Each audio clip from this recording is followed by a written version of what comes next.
Hey friends, I wanted to come online and just share some words of encouragement in this most unusual season that we find ourselves in, COVID-19. It's got many of us wrapped up in a number of emotions and feelings, and I just want to come online and just kind of share hopefully some words of encouragement to all of us. You know, it's in this season oftentimes that people respond one of two ways. The first one is an absolute fear. The unknown always causes fear. Even among religious leaders who know God's word and are leading, oftentimes will lead out of fear. They're afraid of what might happen. The unknown is frightening. The second way is we act like it's no big deal and we just kind of continue on with life. The real reality is that all of us really need to find somewhere in between one of those two areas is the place that we need to be. So during this time, I want to offer some hope. I want to say this: if you're not a follower of Jesus Christ, I hope that you'll stay with us at least till the end. I'm going to give us some real practical tools that I think are going to help us during this season. But if you are a follower of Christ, I want to share something that I think was incredibly encouraging as I was preparing for this. Over 365 times in the Bible it says, "Fear not." That means we technically have a word every single day for a year that God says to His children, "Fear not," to not be afraid. What an incredible, incredible tool that we can have every single day to wake up and say, "I'll not be afraid today. I'm not going to be afraid today." As I've been listening to a lot of my preacher friends online, there's some great comments, some great things that have been out there, but one in particular hit me really, really hard, and it was awesome. It's a friend of mine named Jeff Clark, who is the pastor of Venture Church in Hattiesburg. He said this season has reminded him many times of grief, the stages of grief that people go in. We're experiencing that now in our culture and even throughout the world. And so with that being said, I want to take a few moments and kind of walk through the stages of grief, because I think we're seeing this in our culture with people as we're experiencing this season. The first stage is denial, trying to avoid the inevitable.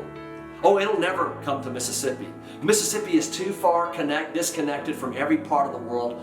We won't have any issues. This idea of in denial, being in denial that it could potentially impact us. The second stage is anger. It's a frustrated outpouring of bottled up emotion. This is where you have to verbalize or to act upon the hurt that you are feeling in this moment. And what I've noticed in this season, many folks will lash out at the very people that they love. They're even lashing out at political parties at this season, which is really not going to be helpful, which is not a positive thing to do to build us up in this difficult time. Number three, the third stage, is the bargaining stage. It's seeking in vain for a way out. I heard a friend tell me this one time, and it's really powerful, that when we are grieving, you cannot go through a drive-through and get it over with. Sometimes you have to sit in the pain, and through that pain there's some things that are revealed that can help you get through that season. So you cannot bargain your way out of pain. Stage 4, depression. It's the final realization of the inevitable. See, this can drive people oftentimes to isolation. Many people will just stay in their bed. They'll binge watch TV shows. They don't want to relate to people. They don't want to talk to people. As hard as this is, I'm asking those of you who struggle with depression, get out of bed, go outside, enjoy the sunlight, talk to people, be engaged in community, particularly in a faith community that you can be engaged. And then the fifth step is acceptance. It's finally finding the way forward. This is where I want all of us to get to. We're going to come out of this. Yes, it's going to be painful. Yes, we're going to have some changes in our life. Yes, we're going to have to sacrifice some things in our life. But I'm telling you, we are going to come out of this. Now, I want to share a Bible verse that I think is very powerful, but it's one of the most out of context Bible verses that we use. In fact, you'll see it many times on graduation cards, wedding cards, vocational cards. When people are getting new jobs, you write them a card. We'll see this verse on there, but it is really out of context. So I want to give us a context for Jeremiah 29:11. God's children, the children of Israel, are in exile. They're scattered among many different nations, many different leaders. A lot of cultural things are taking place. Their normal has been totally disrupted. It's in the midst of this that God is wanting to write this incredible promise to His children. So listen to the words. For I know the plans I have for you, says the Lord. They are plans for good and not for disaster, to give you a future and a hope. You see, in the midst of this time, we have to know that God has this. He is not caught off guard. He is not sleeping.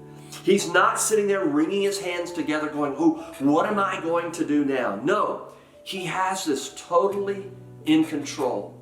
He truly has the whole world in His hands. So we can take great comfort in this.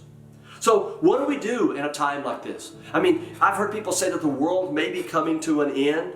Who knows? It might be. I doubt it. But there's going to be a new normal.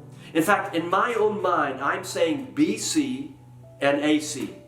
BC is before Corona. AC is after Corona. I think many of us are going to have some new changes. It's opportunities to do things in a new way, in a new light, in a different way.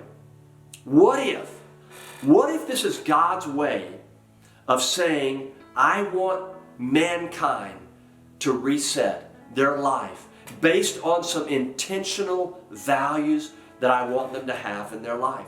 You see, before this, we were running around like chickens with our heads cut off. Sports activities. On Sundays, on Wednesdays, on weekends, when we wanted to be in church, we couldn't be there because we had ball practices, school activities. Many of us were working our tails off, and we're still having to work. But we were working our tails off, trying to build a resume, trying to make money. But can I just ask you an honest question right now? What can you do? Nothing. We've been isolated to our homes, to our backyards, to our front yards, to our garages, to our dens. And we're having to work from there. We're having to be very careful how we interact with people. So can we possibly consider this as a reset? That God is giving the whole wide world an opportunity to intentionally reset some things in their life. So I want to give us 7 things that I want to challenge us to consider doing in this season. Number 1, to develop a new pattern. Develop new patterns. You see, in this season, I've developed some new patterns. I slipped away from exercising. I was off and on, off and on, off and on. I've gotten back into a rhythm of exercise. I've gotten back into a rhythm of rest. It's been really incredible. I'm sleeping really good at night. Yeah, I should be afraid, probably. I should be concerned about finances. But in this season, God is just allowing me to rest. Maybe for some of you, it's to rest. It's to spend time being still and just being quiet. Number 1, developing a new pattern. Number 2, spend time getting to know your spouse and kids even greater. Man, don't be afraid of those moments of sitting and talking to them and having those opportunities, putting the screen down and just having interaction face to face. My son and I have developed a neighborhood golf, and we're playing golf with tennis balls and golf clubs throughout the neighborhood, having fun. We'll do soccer golf. We'll have an incredible time in this season. Number 3, to reconnect with people.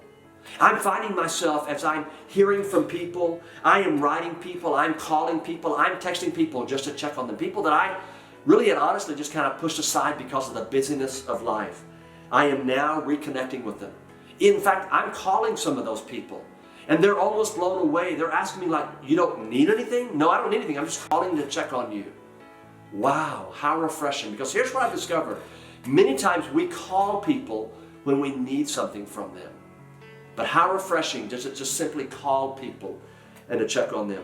Number 4, talk honestly and openly with your kids about your fears, but also their fears. What great teachable moments these are, to be able to sit and help navigate through the emotions and the feelings, because they're real. They are truly real feelings. Number 5, every single day during this crisis, I have found myself journaling, writing my emotions, my feelings, the struggles that I'm having in life. Because here's the deal. I believe this time next year, there's going to hit a season of my life and I'm going to be able to look back and see God's faithfulness through this most difficult season. Journaling helps me do that. Number 6, pray. Anyone can pray. We can pray for the leaders of the world. We can pray for our governor. We can pray for our president. We can pray for medical staff people, hospital people, law enforcement people who are having to move about and still take care of people, our grocery store people, the truck drivers who are bringing the produce to and from, pharmacists, all types of people that are having to serve during this time, that are putting themselves in danger so that we could have the things that we need to have. And then finally, number 7, I say this with all humility and integrity. We need to obey the laws and the request of professionals. You see, we as Christians are required to obey our leaders, whether we voted for them or not. It is not optional. We will get through this, I promise you. It may be till the end of May, but we will come through it, and I believe that we will be better.